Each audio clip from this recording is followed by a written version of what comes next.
super quick again, like it was last time. Oh, it is. It's already on. Welcome to My Mates Creative. My Mates Creative podcast. Okay, there we go. Let me. I thought you were all going to harmonise with me then. It doesn't sound as strong on my own. Yeah. Podcast. Right, I've got the chat Neighbours. open. If anyone wants to chat, Very good. I know I picked Chat, up please. from my Twitch streaming. Must have been last week before. Picked up a listener, South African guy. So he did say, I don't think the timelines match up. He lives in Thailand. So What for this one? must have been. I think it was before the last one. Like last week, it was a mess. What? What, this one? I I don't know what I keep pointing to. This one. Are you talking right about now. your Twitch page? Or are you talking about I don't know. This one. page? I don't know, mate. See the game. Oh, nice. Yeah. For anyone who's watching, I know my mate Matt. I think you're watching. So hi. He's out on the ships. And Rob's mum. I'm Yeah, so he works. So like, you worked on the cruise ships with him, presumably. Yeah, That's how you know him. yeah. So that what was your like? What was, your was job our when you were doing relationship? that? Yeah. Lovers, yeah. Yeah, Matt was he overlooks the overall sort of set of tech. So I can feel me saying this wrong already. He's the head tech. Hang on a minute, it's got a name. Yeah, it's gone. The pressure. But he would sometimes come and set me up for my funny little gigs in the bars and stuff like that. And it was always an excuse to pure bants, which mate. you couldn't, yeah. Not everyone who comes to set you up is quite so is enjoyable. But So you were me performing, and Matt, weren't you? yeah. So this is not the painting side of things because that it was before that, wasn't it? Yeah, sort of. It was like in I suppose, between. yeah. But yeah, no, I was on there on there singing in the bars, which will constantly make me laugh that I looked back that I did that at some point. Enjoyable though. Yeah. But the last contract I was doing half an hour and then half an hour off and then half an hour and then half an hour off. And I did that 4 times a night for 5 nights a week. And it was like, it's a weird way of saying. You can't get much done in your half hour off, can you? Hello? Your default microphone's changed to. Can you guys hear me? Oh, Yeah. There we go. It's like you'd Loads suddenly, of shit came up it's like on you my turned screen. into a robot then, Dave. I've always suspected you're a bit of a robot. Your default microphone has turned off. Yeah, just not the right word. Noise. How for nice. Gagging. Oh, nice. But yeah, it's good. Congrats to Matt because it's good to see that work's starting up again for people on those kind of jobs. So he's working now, or he's waiting to work? Well, he's in quarantine Yeah. 2 weeks, and then they start. It's just for Florida, isn't it? Quarantine. No, this is in the UK. Oh no! Hey. I didn't see that one coming. Hey. Yeah. Anyway, it's just good. It's a good early sign that things are starting to get a bit back to. There's not guests for a while yet, and there you go. He's on the chat. Is he written? So have we ever had someone write No, anything? it's the first person to ever write on the chat. He says, Go on, Matt. Welcome, Matt. Welcome. First, pioneer. What does he say? I can't see it on mine. It might be delayed. He says, wave. Oh, Matt, think of a question you want to ask us. Take all the time you want. Just we don't just wait here, by the way, until people ask questions. Let's just wait silently until we get a question in. Because we're gonna talk about perseverance. Was it's the title, so we might as well talk about it. I remember you have always said to me, Dave, the reason for our successes and other people who we know's success is the fact that you've never given up. Yeah, and sure. There's which is really important, and that's like not giving up in terms of the bigger picture, right? but you've got to know which avenues to pursue and when to sort of like knock stuff on the head. I don't mean like go, I'm not going to be better anymore, but there's loads of like things that you were when you were thinking about doing music with your live painting. Yeah. And at some point you've gone, this is not going to work, or it's not practical, I guess. Yeah, it's funny.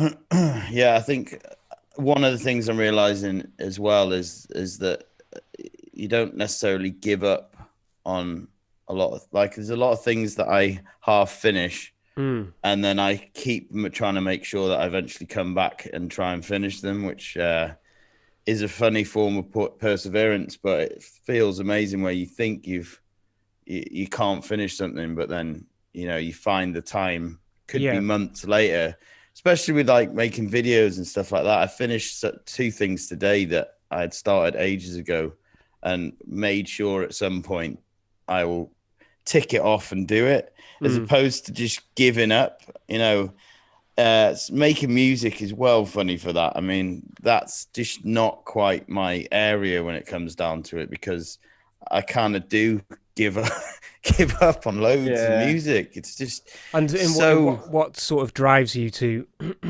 to get to that point where you go, I can't be asked for this anymore? Is it? I think it's I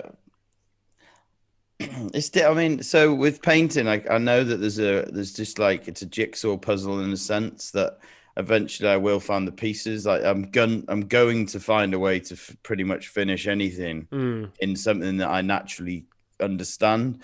But I was talking to Matt the other day about this. We were talking about music doesn't necessarily feel like that. I sometimes look at music and think so many missing pieces that I don't have, especially with making layers of music where it's like you sort of can feel where what would be great to make that song finished, technically starts to come into the mix, doesn't it? There's an interesting thing there, isn't there? Because it's like your perseverance, well, what you're doing is kind of dictated by how much you know. So like certain things I tried early on that weren't working at all, but now in retrospect, if I went back to them now, it'd be far better because I'm more accomplished to do them. And I suppose that's like building your brand, isn't it? If you chuck stuff out and you haven't got a following or whatever, there's no one to receive it, is there? So you need that you need to do the brickwork before you can put the roof on. I feel a saying coming out. Real nice. I reckon there's somewhere in the middle where, so at the very start of trying anything out, I reckon you persist with ignorance, like in a way you don't really know. So you like, I'm going to start this again today. And it's the bit in the middle where you start to build an awareness of like, can I even do this? Is this even right? I think that's when you get the knowledge, isn't it? When you start questioning yourself, that's when you actually realize that when you first go into it, you're like, yeah, I can do this. And that little bit of doubt is when you start realizing that not a lot about what you're doing, really. Yeah. I feel like a bit like that with my Twitch at the moment. Whilst I've got the knowledge on the music production side of stuff, and that's what I'm trying to do with my channel. Push all that kind of stuff. I feel like I look back in like 6 months and go, why was I making fucking techno? Yeah. You should never ask that question. No, definitely not, man. Definitely not. That's what it is. Like, if you look back, yes, first one. Sorry, I'm getting a bit emotional about this. Point as well. Yeah, fully crying about this point. Yeah, if you look back, Andy, if you are doing that, it's still in 6 months. You get to look back and go, right, I've been doing this for 6 months. It's that thing where you're like, God, imagine if 6 months later and you didn't in any way persist, and you're like, God, imagine if I was still doing this now, where my Twitch would be after 6 months. Like, try to persist, because I hate that feeling when you go, God, imagine if I'd kept going with that. Yeah, where I would be now. Yeah, well, it's a balance of that, though, isn't it? And then your failures informing you as well, because failure is a big part of progression, isn't it? You have to fail to know what doesn't work. And it's it's easy to look back and go, shit, if I'd have just carried on doing that, I'd be a millionaire. Have you got anything, any stuff that you sort of knocked off the table, Dave, like in the past, where you think now is actually, I wish I'd that would now actually fit into my business model as it is now, but at the time feels like it was just not working. Yeah, loads of things, mostly to do with filming and just persisting past like that third video of doing something like where I was, I kind of lost my way. And then I look back and think, if I just somehow had persisted with that, there's loads of ones like that. I think, where the hell would that be now?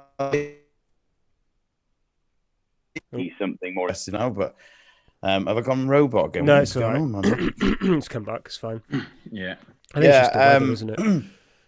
And also the one where I was trying to mix music, making loops, and mixing that with painting. So I'd make the track and then paint to it. That I wonder, I would be good now at that if I'd persisted. I was going to say, I mean, even at the time, I came and helped you around that time quite a bit. And it was pretty exciting that. I thought it was such a good idea, and it was really good. And well, it wasn't that one. It wasn't that one. It was quite a few years later where I built like a panel which had a full keyboard on it, a looper, drum pads that you could actually play, so it was a bit more dynamic to watch. And I built it more like this sort of, mad scientist lab, and I built it so it was gonna like hang next to the canvas, so everyone who watched me would see what I'm doing as opposed to it being in front of me here, to try and make it more visual. And I if I had persisted with that, I sometimes just see it in my head where it could be. Basically, something like Marc Rebellier or whatever, but with painting. And I think if you'd persisted with that long enough, it just kept going, it would have been something. Yeah. You can still do it though, David. You're a young man. You're right, but it's really hardcore, because that's one of those things where you the extra layers. I wish I was a really good pianist, because those extra layers, instead you have to make loads of layers of texture. Yeah. Not good enough to know like what to it throws up an interesting, what you said there, Rob, is like you're still young enough, which is perfectly true. You, up until the point of when you die, you're still young enough to do anything. But the more experienced I am, and in a certain way, the less it makes me want to persevere with new things, because you're like, fuck it all, this is going to be loads of work. Yeah, definitely. And that's part of your, I suppose you have less freedom as you're older anyway, for whatever circumstances. Usually it's the amount of money that is going out of your bank account every month, and so you've got to meet that. And it does change. Yeah, like you just, that free and young thing, it's real, isn't it? Like, if you're living in a house share, it's a cheap life, and you can spend a bit of time doing stuff. I didn't know shit though. There's no way I was capable of turning out a commercially polished project when I was in my 20s. There's some scary jumps. There's some scary jumps in your skill level. I was looking at some of my work on Instagram that I was scrolling down, and you don't want to admit it, but there's quite big jumps which weren't even that long ago, where you were like, I got better then. So like, we shouldn't. We were borderline not capable of doing. There's a lot that we just weren't ready for many years ago. We just weren't ready, were we? I think of some of the jobs that I was paid for, and like they were terrible. Do you know what I mean? Like, and I look back and I'm like, I thought I knew everything, and you realise that I knew very little really, and I'm amazed that stuff anyone paid me for it. But that's kind of where what you have to go through, I think, because when you leave uni, you're not a fully fledged person, are you? Like in your whatever you've chosen to do in any way. I don't think. No. That would have been interesting, wouldn't it, if we'd come out fully fledged from uni? The other thing that's funny with that is that the more time you put into the kind of thing that when you start like going a bit off course. The older we're getting, it feels like you can't stop feeling like, well, should I not just try and get really good at what I'm doing and just see where that goes? Or that's it. It feels more and more like reckless at times. You've got to put aside extra time to be doing the new things in a way. Yeah. That's because they all take way longer than you imagine.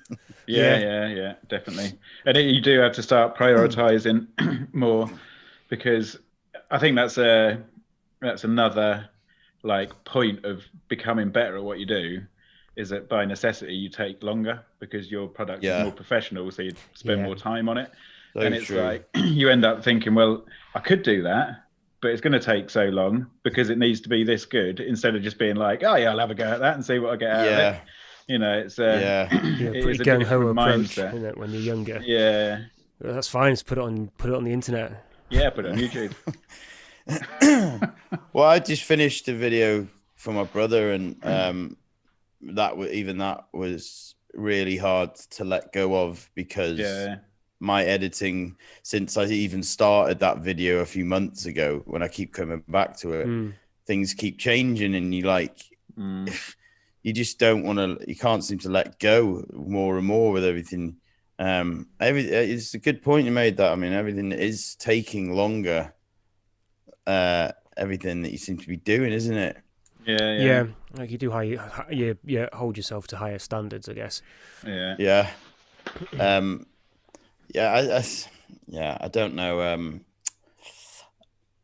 Persistent. Yeah, I don't know what the next thing will be, but I know it'll come. So, got a drum kit on the way. Probably going to try and force. Like weirdly, they're quite funny. Like hobbies that you try and persist with that you once were really into, and you kind of try and bring them back into your life. Yeah, I've got lots of those things that I've accepted now, like that have to fit in when I can fit them in, because like if I'm going to get stuff done, I need to prioritize that. And like the other stuff, you kind of get to a point where you're like, I could be good at this though, and you're kind of like, well, I won't be now.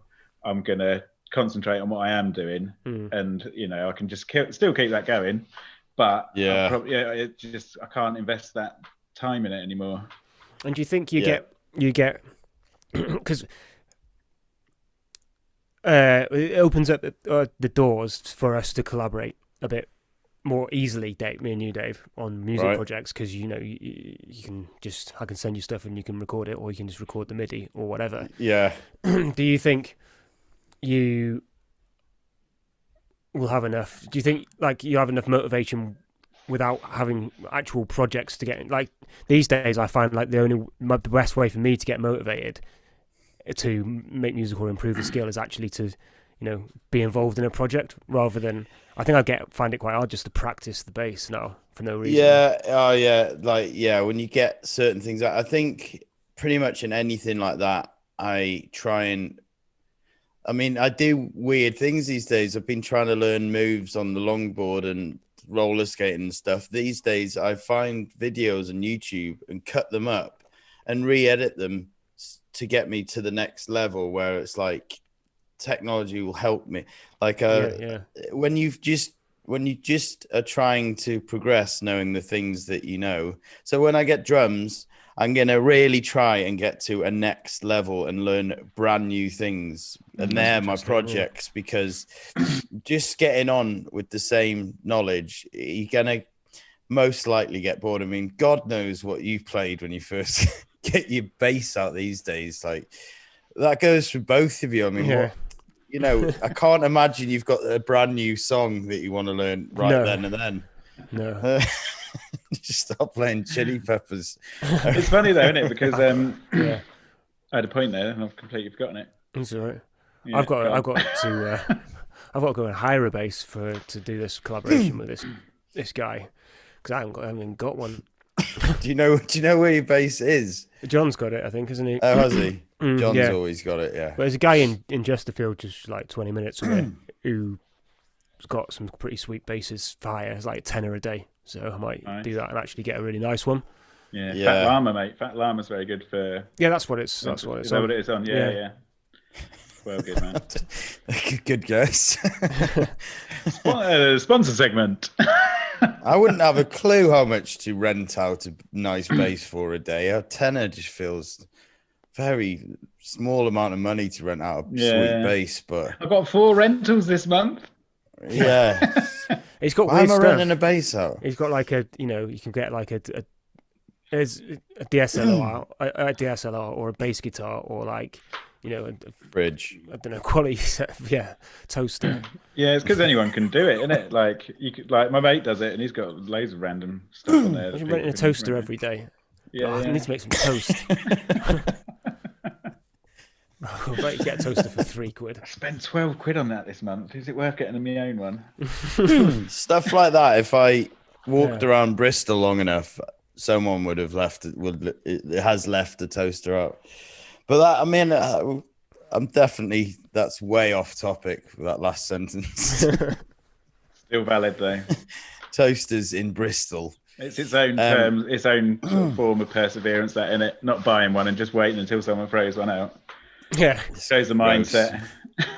I'm very familiar with that. How far down the how far can you throw a toaster?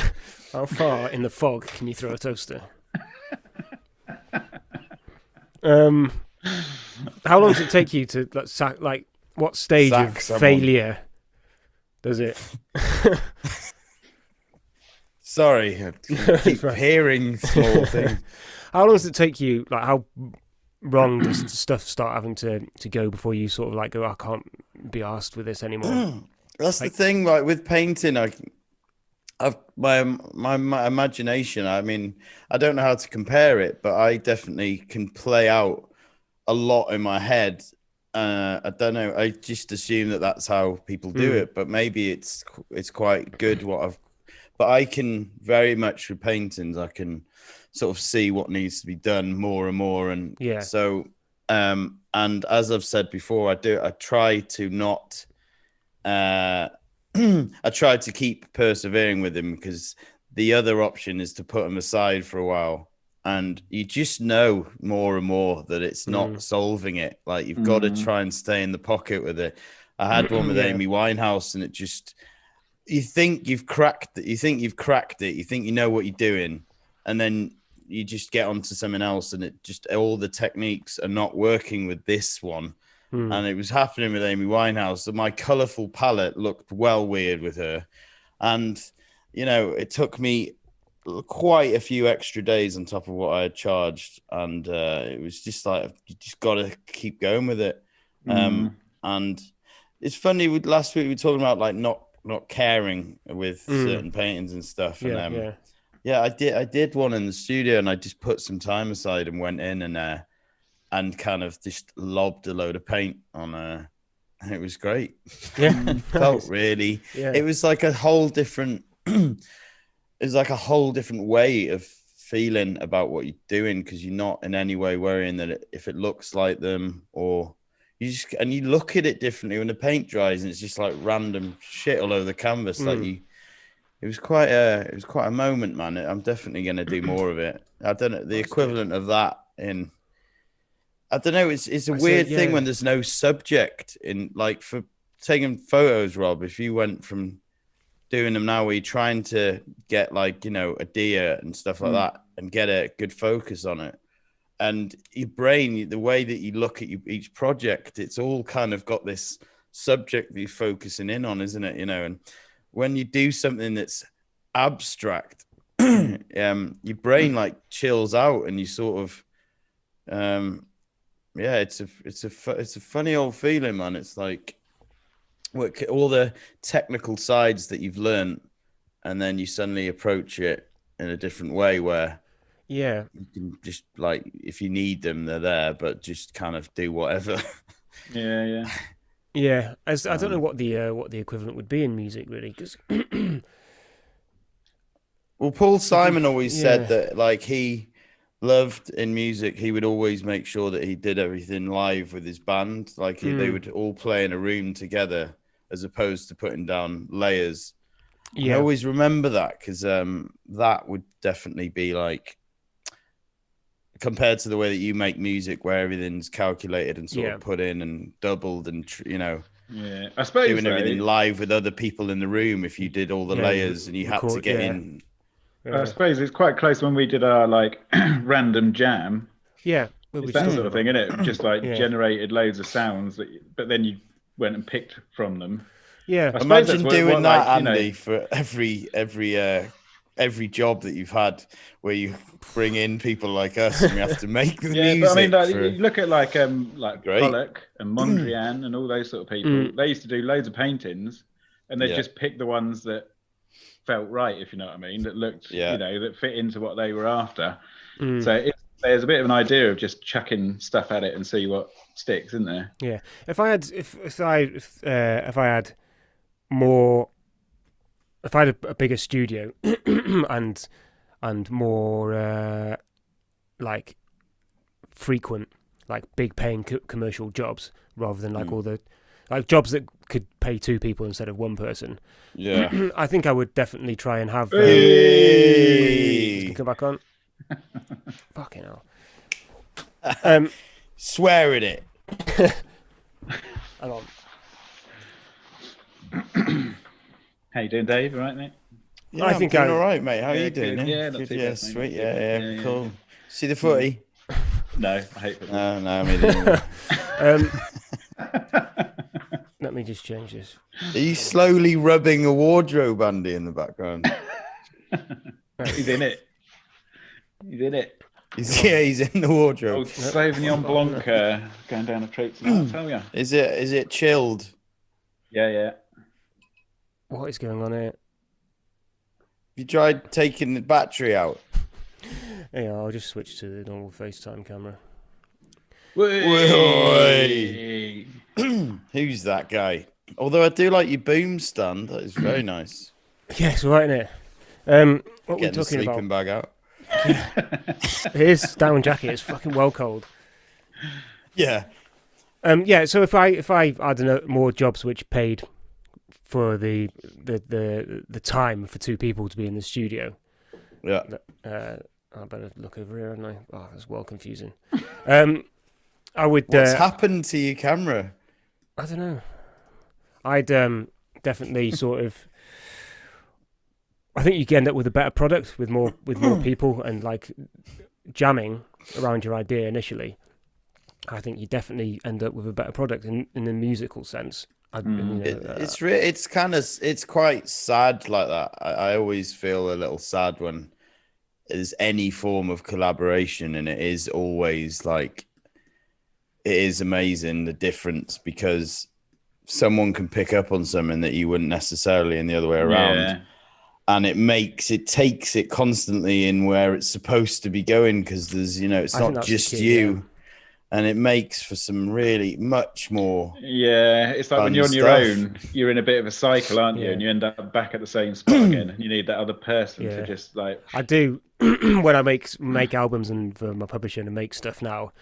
When by the end of it, and I'm like, I fucking knew it was going to sound like that. Yeah. You know what I mean? Not that I still love listening to my own stuff and all this kind of stuff. Yeah. The stuff we worked on, Rob, for this album of trailer music. Yeah. Which I think I've got signed up this week. Nice. Is there's stuff on there that I probably wouldn't do. No, that's just me. And I got a collaboration on there with a guy with a percussionist. So stuff that I definitely wouldn't have done. That's why it's like an interesting sounding album, I think. I had a jam the other week with my mate Melvi, and it's just that like, he's a really good guitarist, so that's what he brings to it, and he brings the whole extra side that you just cannot play. But you can be like, oh, can you play that bit again? Like, I'm coming from what I think sounds good, and he's playing what he thinks good, and it's like, Yeah, there is a nice like symbiotic relationship when musicians who it can either happen. There's 2 ways it can happen. It's like when you like everyone has never really met before, but they're like super high end session musicians, so they're all like, I know what we're doing here, lads or girls. Is that a G7 minor diminished that you're playing there? Yeah, I don't like these guys already, man.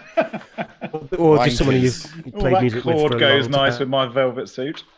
No, it's when they play and then turn down the volume in between not playing, man. You know, they've gone over to the dark side at that point.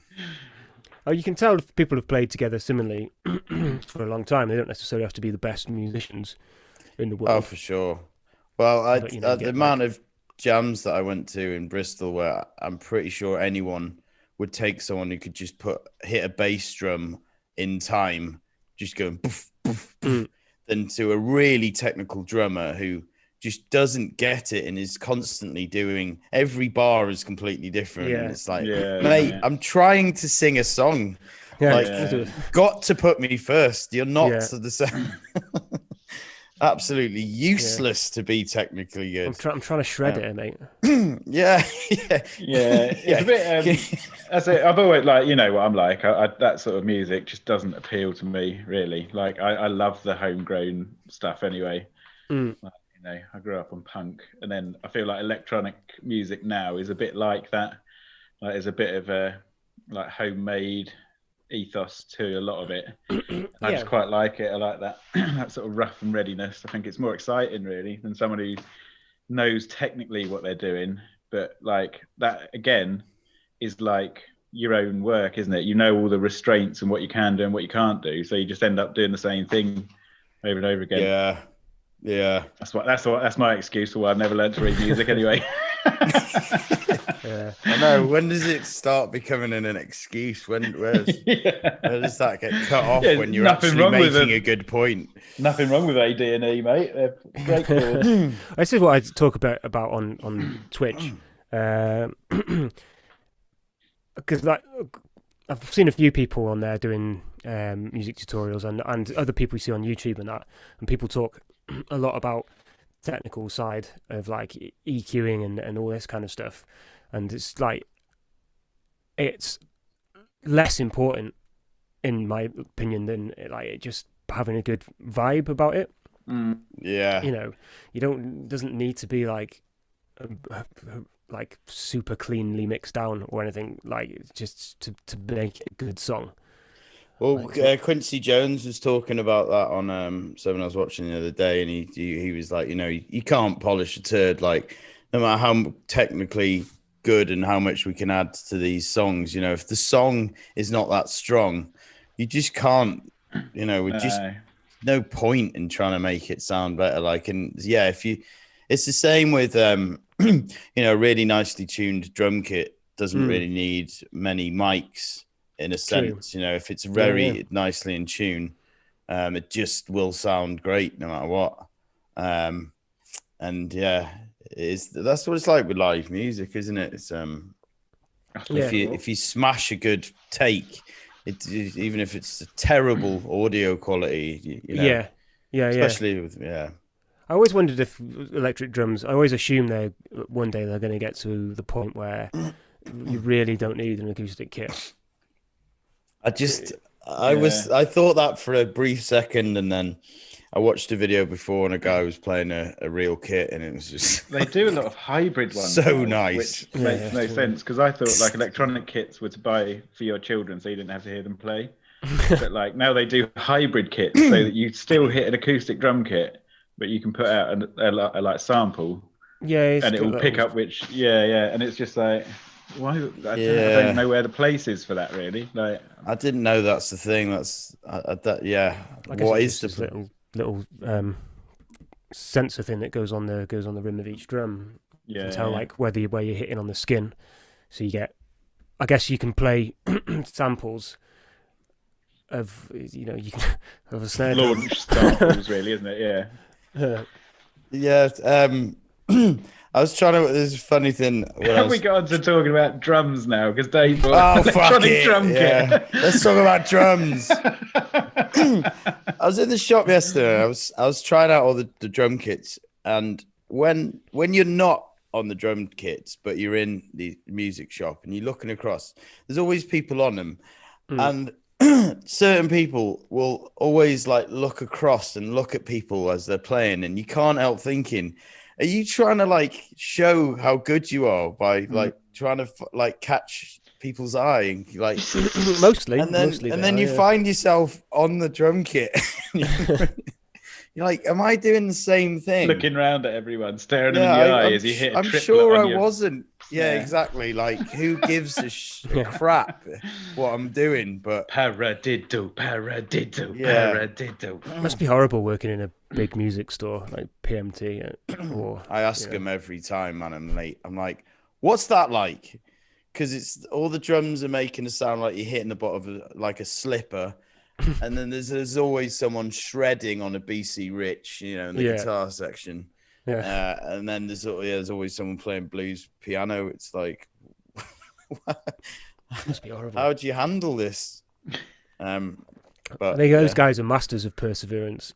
Like, who work in those shops. Nicely worked back, Andy. Good. I would. I don't think I could do it. What? Sales? In a music store, really. Not. I reckon you'd hear the same few songs, wouldn't you, over and over again? Yeah. It smells like Teen Spirit on the guitar from all the learners. Well, you probably get Nirvana. like you get to test out all the amazing shit, wouldn't you? We've got a showroom on where I work, and it is good for that, man. Yeah. Do you shred after work? I go in and play the synths sometimes at lunchtime. Yeah, no, I can see that with a sandwich in one hand. So I'm going to flip this back onto Andrew, onto Andy there.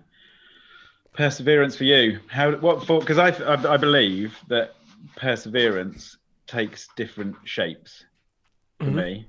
Mm-hmm. So I've sort of turned it back onto myself now, haven't I? So there's perseverance on completing something. Yeah. For yourself. Mm-hmm. And then there's perseverance on making that a public object.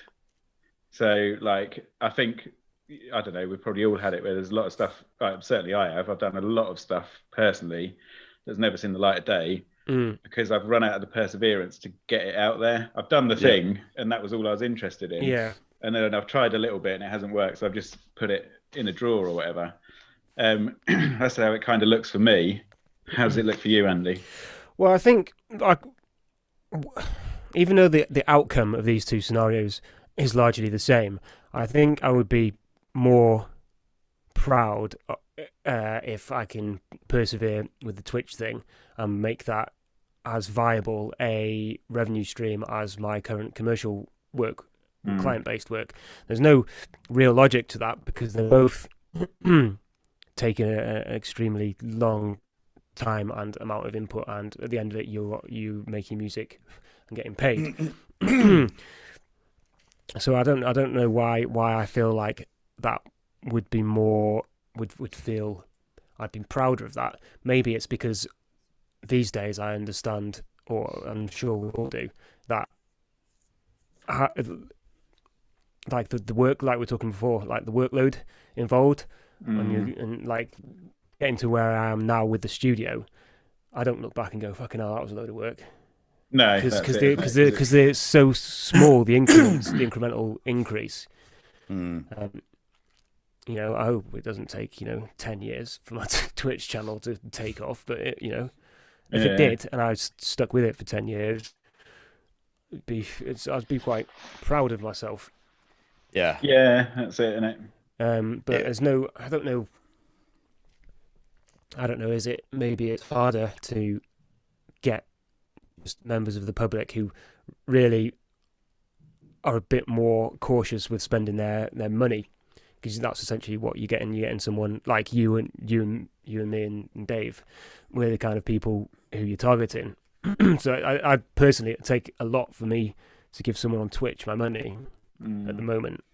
I think there's like two categories for a lot of stuff like that, whether you're like stupidly consistent and you post a lot, you do whatever a lot, or you have a unique angle, and those two things are gonna get you more followers, like more attention and more people. If you're posting consistently you're doing it for, like a freaking robot, and you do it like a few times and you do it a lot over like a year, you're gonna get a noticeable difference. Or you're a bit more random, but you have something unique. I think that's I think that is perseverance again, though, because like I'm going to relate this to the wildlife photography work I'm doing at the moment, in the fact that like, I haven't been doing it that long, so my initial reaction to it is to go out and photograph subjects, and that's what I'm aiming to do. Yeah, and you kind of have to go through that before you get to a point where you're like, right, well, I've got those. Now I need to go out when the lighting's like this, find this sort of behavior and photograph that, because that's what sets it apart from just another shot of whatever. And it's kind of like, that is its own perseverance, because you have to kind of go through the motions. You can't just start something and go, I'm going to go to the complex thing. You have to do the basics before you then even know what the complex things are, I think. That's in true. A lot of cases. Yeah, very true. Yeah. So what do you think, out of your projects which haven't seen the light of day, Rob, right, which will be like, I guess, some of your writing work and stuff. Yeah. Have you got any of those that you think you would like to? I mean, they're presumably all relatively finished projects. Yeah. Like my novels, man. I'd love to get them published. And like, I did it for a little while, and I kind of got to the point where I was just like, perhaps send it off to just like 2 agents or whatever. Yeah. And like, you hear all these stories of getting like thousands of rejections, which is fine. And I was kind of prepared for that, but I just couldn't be bothered. Like, I'd done the work and I'd got this body of work that I was pretty happy with. And I just lost the interest in that bit, because it's like admin and I can't be bothered with that. So I was always a bit like, well, I'm going to build a platform and all the rest of it. And then it got to that point that we were discussing earlier, where it was like, I've done this before. I know how much work that takes. And I just don't know if I can be bothered with it. I guess with the writing stuff, do you feel like you'd ticked most of the boxes in terms of like the personal goals that you had without getting them published? I mean, like, was the idea to like write a novel for yourself, or was it always like, oh, this needs to be published? Well, I would love to get it published, but it's like, it's a bit of a confidence thing as well, because like, I don't know, I think when you're creative you get very adept at teaching yourself, because like, you need to be able to learn new techniques pretty quickly. Like, I didn't do English at college or anything like that, so I think it was a bit of a confidence thing in thinking like, I'm just not good enough. I don't think this is actually good enough. But like, then you give it like a few years and you read it back and you're like, fuck yeah, this mind you had then was like amazing. I wish I had that mind now. Yeah. And like, I went to a lot of writing groups and stuff, and I got a lot of very positive feedback, but there's still, I've got that sort of mind that little bit just does eat away sometimes, and like that, almost like, oh, I don't deserve to have it published because I haven't done a degree or whatever. Do you know what I mean? It's what's the crack with the publishing side? Are publishers more interested in people who've got a profile, or are they just happy to publish a good book? Like everything, I think, is a bit of a mix of both, really. Like, if you turned up with an absolute belter of a book and you're a no one, you might get it done, you might get it published. But I think the more you can do to build some sort of platform. I think publishers do want to, they also want to make money, don't they? So like, they quite like the idea of books following trends, and like they expect many books after that to be written in the same style. If it's a bestseller, it's like, can we just have more of them? I got like 4 pretty much fully written. So, like, they're ready to go. I spent ages on it. And like, that's the thing as well, this confidence thing, like, it annoys me a lot, because I had, the guy, I used to know this woman, and her brother was like professor of English at some university. And so she loved them, all the stories I used to write. So she'd send them on to him, and he used to read them. And he was just like, he's really good at his craft, and he's got some great stories and that. And still, that wasn't enough for me to like. I was going to say that you have got a confidence problem. Yeah, that's a great story. That's a great example of showing why you should have got it published. Professor of fucking English going, it's good. This. I know, no, it's a weird one, and it's just like, I think it was, it was that and the time thing as well, like just like how much you have to invest in your personal brand. When you're doing other stuff as well, that becomes difficult really. And it's figuring out a way. Like I keep thinking, like obviously last like 6 years now I've had kids, so my time has been compromised, but I'm getting it back now. And I think that's hopefully when it will pick up a bit on that again. Because I think like, I'm approaching 40 and really 40 for a novelist is very young. It's like, you kind of need that life experience. And so I'm hoping that I'm going to, once I get stuff sorted, I can get back into it. It's not something I've left, do you know what I mean? It's not like I've done that now, I'm going to leave it behind. It's still something I'm very serious about, but actually implementing it at the moment is quite difficult, and I've just got to accept that, and I've got to not beat myself up and just be like, when the time's right, I can hop back on it and give it a bit more time. You think you'd potentially start a new story altogether in some ways? Yeah, well, I've got like a couple that have got, first sort of 10,000 words or so that I'm quite keen to crack on with, and I think I would. But it's like, it's the marketplace now as well, though. It's so complicated. Like, do you self-publish? If you self-publish, does that erode the opinion of your book because you've not been through the proper channels? It's a real tricky situation. You're kind of almost better off spending a bit like time working yourself up into some sort of social media celebrity, and then go, I've got a book out. Well, that's what I've got. If this wildlife thing goes, because a lot of it is, it's not like, but there's a lot of natural elements in it because I spend a lot of my time out in the wild. So there's often like nice descriptions of woods and stuff in it. So like, I'm just gonna plug it as hard as I can. Well, a diversified business revenue, like these days, is kind of the only way to survive. That's why, like, I'm like this year, I'm having a big push on that because, like I'm pretty sure we've talked about it before. The chances are, if you don't do anything about it, start making moves on it now, 10 years. Probably like tradition, there probably won't be any traditional clients knocking them out. That's it, innit? Well, that was the idea why I wanted to. Oh, sorry, go on. It's all right. No, go for it. I was going to say that was why I wanted to turn them into audiobooks, because I thought if you can, I don't know what the currency of like views or downloads is like when you go to a publisher or an agent. I'm sure if you turned up and said, look, this has had like 30,000 downloads, so many positive reviews, that's pretty good like stuff to go with, isn't it? As opposed to, I've written this in my bedroom, my mum said it was great. Well, I think maybe we can get a dragon on here, and then we can pitch. You can pitch to that's it. Pitch our weakest ideas to them. Well, I know that doesn't make any sense if no one knows who Dragon's Den is. Where you go, you can get a dragon on here.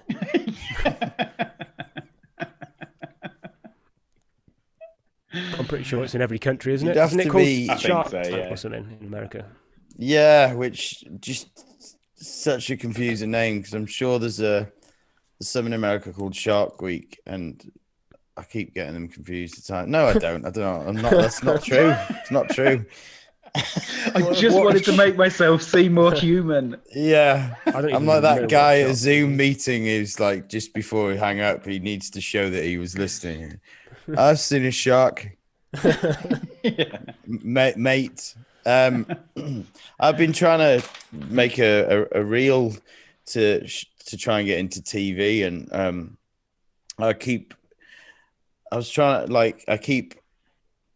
meaning to finish it, and certain people are like, if you finish that video so I can send it to so and so, and it's like it's not good enough yet. And that's my opinion on what I think is good enough. And if I keep going back to it and watching it going, no, I just need to add this bit to it. But it's funny with like stuff like that, if I read your book and I really liked it, I'd keep going, Rob, it's good. Let's get it out now. But it's annoying from other people's point of views when you're a bit too if you hold on to something a bit too much and you go, no, it just needs this. It's like, thing is though, that get on as with well it. though, they're the people. This is the thing that annoys me. I have loads of people telling me stuff's quite good, but like it doesn't matter to the like really. Like it's nice to hear that. I don't mean I have loads of people. I don't have like people following me around, but you know, people often bothering say, you. Yeah, people often say that your stuff's good, but it's like if they're not in that field, that viewpoint is nice to have, but it's not overly important because the people in that field will be seeing the best of the best, and you have to be that to stand out. I see what you're saying. Yeah. Otherwise, you know, it's like my mate will go, "Oh yeah, that's great." Whatever photograph, and it's like it's all right, yeah, but like have you seen what it's the sad top guys are it's doing? just the sad thing when it that's in your head so much. I get it, I'm the same, but it's when it's in your head so much that you end up not releasing anything, getting anything out. Like you've already built too much of a narrative in your head about it. Like the classic thing, I mean, known guitarists, you know, throughout life where they're like so good, but they're just convinced they are not ready, they're not there, and they just kind of kept missing the opportunities to. Well, that goes back to what we were saying earlier a bit actually, as to you probably think you're not ready and you're not there because you've not had the time in the real world of that discipline that you're doing, and that time spent in there actually makes you better than you were, if that makes sense at all. Yeah. But you probably had more energy.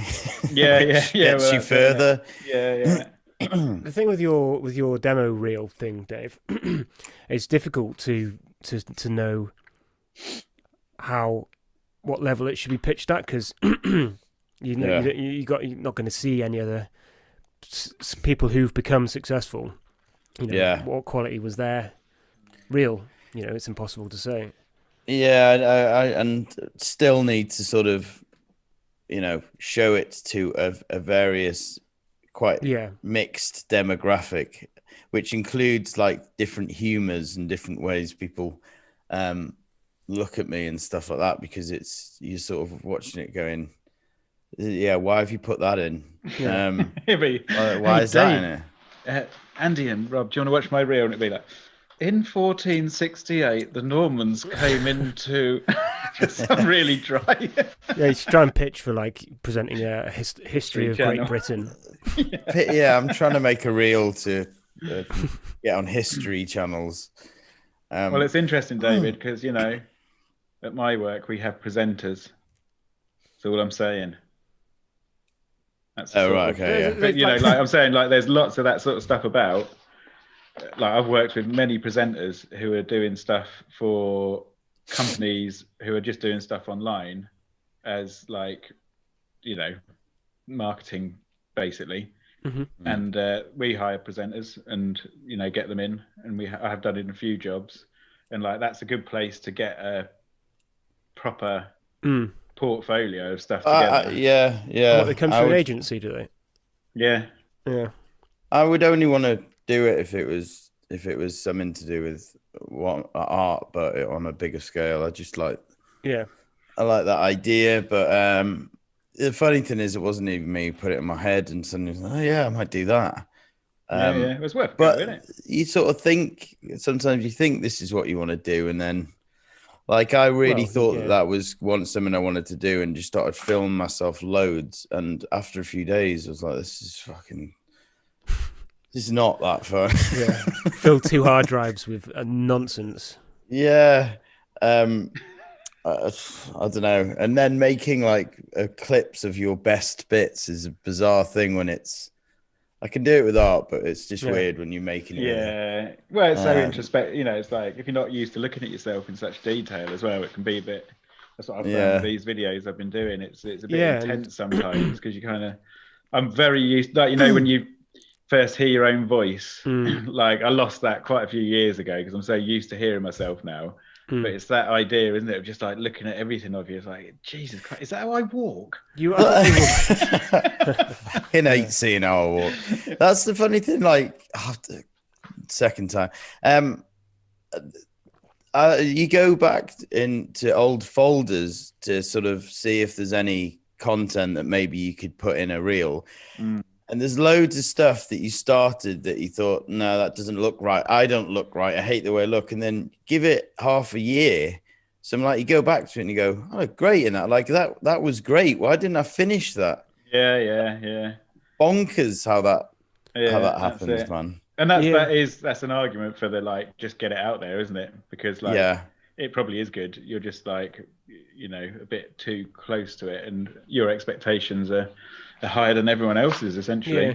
I thought you were very relaxed, like your your presentation style hasn't really changed across the 3 videos that you've done, but you're definitely more comfortable, is probably the right word, on the most recent one. Yeah, I think so. I think that sort of came across. Yeah, I think it's maybe it's because it's more of a like your ethos and your battery's died. I've got to change your battery, chaps. Hang on, I'll be back in a second. It's back on. Anyway, yeah, like your ethos was more, or you were talking more about your ethos rather than like a narrative based on. Weren't trying to make too much of a narrative out of it. I don't know if Rob's still got his headphones on, Andy. No, I don't care. I can, yeah. Back there. Did you hear all that, Rob? I didn't know. No, I thought maybe you're more relaxed because you're not trying to build a narrative. Yeah. Which you have to have different types of videos, don't you? Yeah, no, I agree. Though I agree, it's a better way of doing it, and I think it's just like, it's just finding your feet, isn't it, and finding what you're. I think I'd like to try another narrative one when it's like a big project I'm working on. Yeah. Over like a few weeks, but I think I'll be just generally more relaxed on it now. I think it's just like it's getting the solid stool out of the chute, isn't it, to let the soft stuff follow. Yeah. You go on. Yeah, it's so annoying when you know that it's in there to get a really, really relaxed way of coming across on film. And it's there, and that you as a person is like still quite far from quite a lot of stuff that you're talking about. It's like so much more polished, isn't it? Do you think we're all relaxed in a completely natural way now, and it's live, which you should be able to be even more relaxed when you're filming it. And there's no it's a weird dynamic on your own. It's a weird dynamic being on your own, isn't it? I suppose you bounce off each other here, whereas when you're on your own, and like you perhaps haven't been talking for 2 hours because you've been walking around just quietly, then to suddenly pop a camera in your face and go, "Hey guys, today I'm out," like whatever. I'm more relaxed on doing Twitch streaming than I am if I'm trying to record and edit a vlog. Not that because you're busy though, isn't it? You're sort of. You're doing stuff, so it does make it a bit easier, I think. You have to be on, like, I think you go into like survival mode when it's sort of in that situation, because you kind of have to be. You have to be on your. I don't know. You have to. But when you sort of know that you can do another take, you end up doing loads of right dribblers. It's horrible when, even though like you haven't, especially on my Twitch, I haven't got many followers at the moment. But there's always only a couple of people watching, whatever. When shit's starting to not quite work, and you're not really. The only way of escaping is to go bye, and then to delete the video. Yeah, but look, that's not happened. What has it happened? I think I sort of bumbled through, but actually, you get quite good at coming up with all these like Get Out of jail cards that you can play. Well, I do that. Reverb on it. I do that with paintings, stuff like making sure I have even black paint about if I'm start painting on a black canvas, and you get excited and flick a bit and it goes right across the eye. You're like, I'm literally gonna have to dab that out with black paint live, because otherwise it looks like someone's kajurgened on their face. It's like it's just lots of fail safes. Even in the Instagram lives that I do, you start to create lots of little fail safes. Yeah, I mean, well, you get quite good viewership really on your Instagram lives. There's enough potential. There's enough people watching for it to be really stressful potentially. yeah. It's it does feel like you are performing quite quickly, and that gets really bad when you're not quite prepared and you're giving away a painting and you realize the question is shit. And it is really, and you're in the studio on your own, like losing your mind, like and different people seem to have all won, and it's coming through on your phone and then different on other people's phone, which actually happens on that Instagram feed. It's like, and you're just standing there in your studio live going, I don't know who's won. Yeah, you've won. Yeah. Have we had a question from your mate Dave? Nope. Oh, come on, Matt, man, come on. Matt's still. Matt, are you still there? Funny if we've got 2 viewers on. It'd be funny if he had asked a question and I just ignored it and gone. You deleted it. I blocked him. Report as spam. Yeah, it's going to be gross. He says he's still here. He says, I'm here. Oh, good man. Good man. Matt, where's the question, man? What are we on? I feel like waiting to hear back from him. You haven't said anything interesting enough for me to wonder about yet. Yeah. We've answered everything ourselves. So we and Rob have got a quite. We're sort of moving forward with a few projects that we've got going on. Hopefully, we're trying to get to a position where we can have like a bit of a symbiotic relationship in terms of revenue streams. So we've got this album of trailer music, which is pretty much going to be signed up now. And then we're doing some of these. Me and Rob are doing some of the NFTs together, which we'll be putting up over the next couple of weeks. And then hopefully, we were talking on the WhatsApp group that we've got about these audiobooks and editing audiobooks, which is something that comes off. I think is definitely something we can collaborate on. So it'd be quite interesting projects moving forward. Quite good, wouldn't it? Yeah, and it's good. I like having that. It's sometimes quite difficult to force yourself to generate ideas just for the sake of doing them. Like you're saying earlier, if you haven't got a project to work on, you tend not to do stuff that much, and it's the same sort of case really. So these video things, I'm actually quite excited about. Yeah, and it's something different. Allows you to be use some different creative skills. Yeah, that's going to be fun. That you're. What do you mean trailer music? You mean making music to then sell? Yeah, trailers. It's an album of like. I did it. Going to go on the back of lorries. It's an album of like sort of like high energy kind of like Mad Max style, sort of industrial stuff. Kettle drums. Yeah, that kind of sort of like builds up and then has a big sort of. You can imagine when the titles come in and has all these like pauses in it and stuff like that. I mean, it's a weird genre of music to listen to for like a month solid because it's kind of like just tension and never really resolves.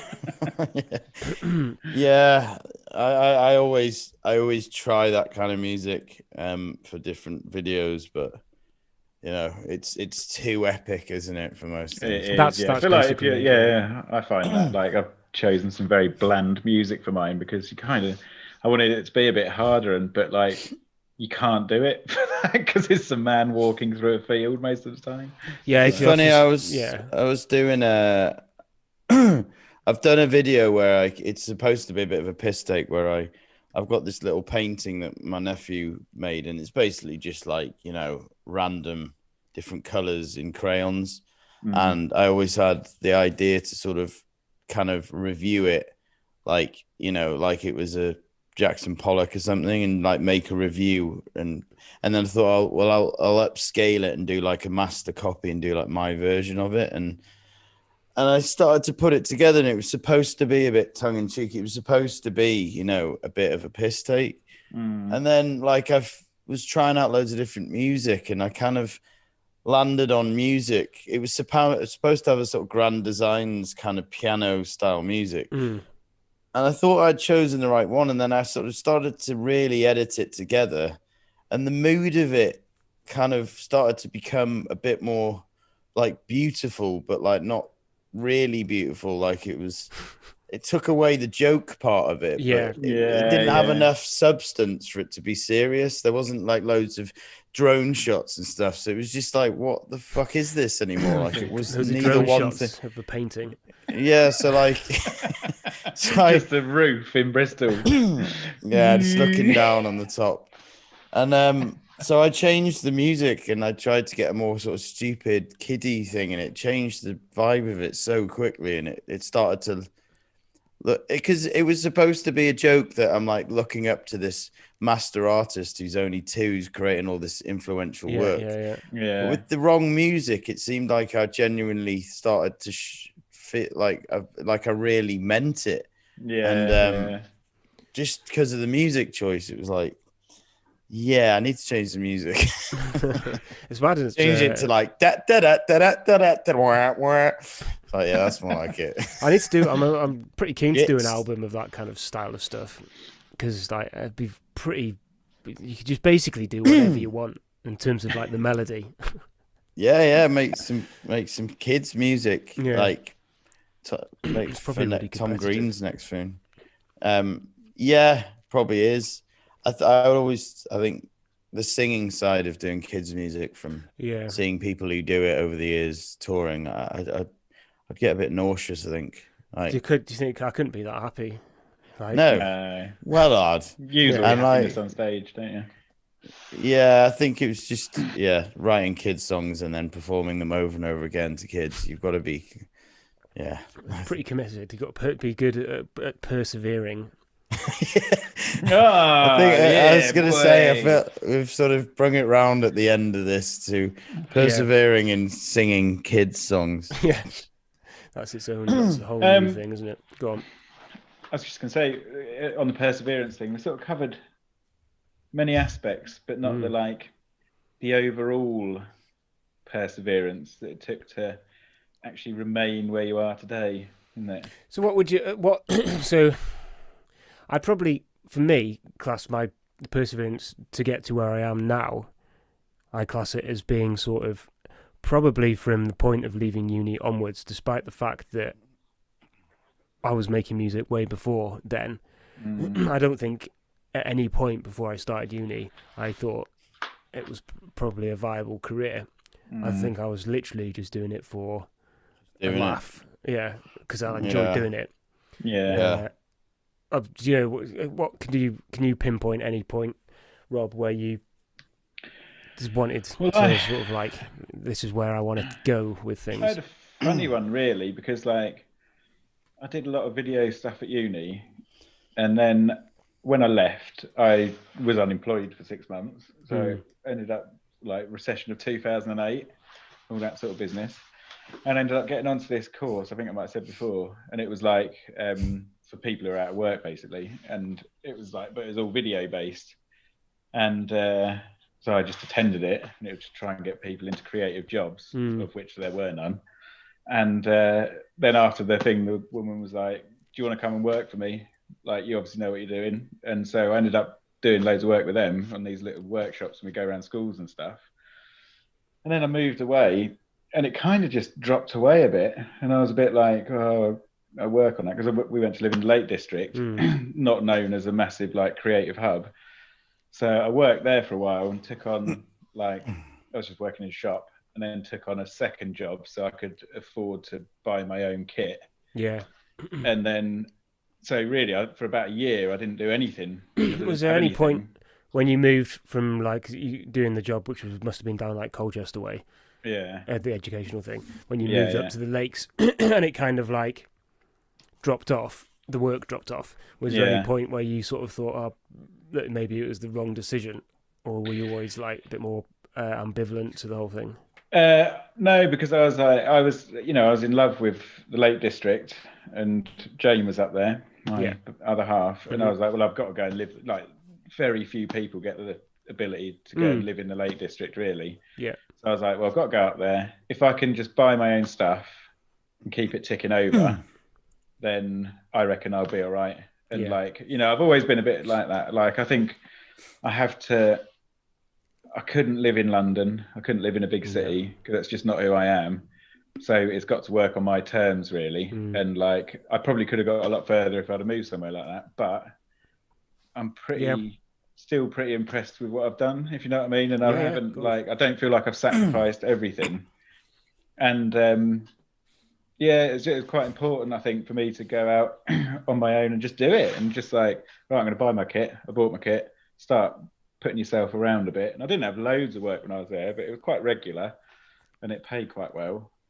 And then, you just sort of worm your way in, really. Yeah. But it's always been more important to me. But you do, like, I've worked in this shop and then they were just like, oh, you do a bit of video, don't you? You can be our social media and video person now. Yeah. And like, that set it all off, really. It was like, oh, right, did a few and they were awful videos. I didn't have really the right kit to make it. So slowly I built up my kit while I was working for them. And then that gave me a better show reel, so I could go on to get another job. And then that gave me different environment, and that could go on to another job. And it was just like, but it's important for me to keep doing, you know, it's so important for me to be somewhere like I am now, which is quite rural, that I have to do it like that. For the mental game. I'd go absolutely bonkers if I was in a... Funny, innit? If you imagine that you started off with the very best equipment, how much of a difference it made? Probably not much. No, probably would have been worse off in some way. Because everyone would look at your kit list and go, God, he's going to be amazing. You turn up, and you just don't know what you're doing. It's been like, you know, it's certainly been slower for me because of the decisions I've made on sort of lifestyle choices, but you know, that's fine. Like I'm pretty happy with that. I think, like, you know, even still now at 38, I'm not fully confident enough to, like, I can feel it coming, but I'm still not quite fully confident enough to be like, right, this is the time for me to do that big project. You know, like try and get a feature film funded or something like that. Yeah. I'm still not quite there yet. And I think that's like, and until I am, you know, keep doing a bit of this stuff and grow your confidence and put yourself out there, get that feedback that's positive, and you kind of, it all builds, doesn't it, really? Yeah. That's good. I think we covered a lot there. It feels like a nice positive note to leave it on. Perseverance. Yeah. And like, well, this will be the perseverance, not drugs. Yeah. This will be the telltale sign, because if we're still doing this in, you know, a year and I've got 100 subscribers or whatever, then you know, this can be a flagship episode, can't it? If we're not doing it, then it's a pretty good example, isn't it? Really, I mean, we're talking about perseverance and bouncing off each other, and we're doing a three-way podcast, so to speak. It is a good example of, it does make you want to persevere in that way, because it's not just you doing it. If you're doing a podcast on your own, convinced that you had something to say, that's harder, isn't it? It is hard. Filming, doing the talking, so it's me, I'm real, and I've got really good CGI skills, and then you two are just videos, CGI videos that I've made. Dave's little thing was earlier, is my battery dead? Yeah.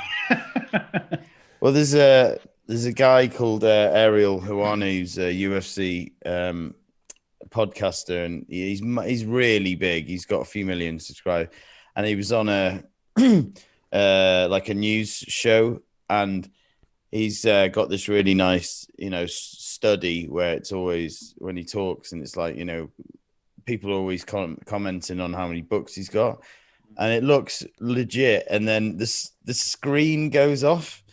And they're not real, and like the whole internet just blew up because it was like, they look really real, and then the screen goes off and he's live and he's like, yep, that's just ruined my career. Well, weird because you're so used to seeing it, and then it just suddenly went off. It was like your books have just gone. Yeah. They're not real. Scumbag. Get it. Yeah, it was a bad one, man. Oh, Took it well, but it was. Yeah. Yeah. So well, same time next week, and then probably, are we going back to Sunday or Monday? I don't. Well, Sunday's all right, isn't it? Yeah. And be filming one soon. Yeah. So tune in for that. Well, you can't tune in for it because it won't be live. Well, yeah. Matt, nice one for nice around. one for sticking around. We had nice one, lad. A good amount of views. Well, I say a good amount of viewers too. But it's better than one. We're nearly beating the people that are on the podcast, so that's pretty good, isn't it? Yeah. Yeah, we're all tuned into it apart from one of us who's not even watching ourselves. Yeah. Okay. Right, nice one. Let's leave it there.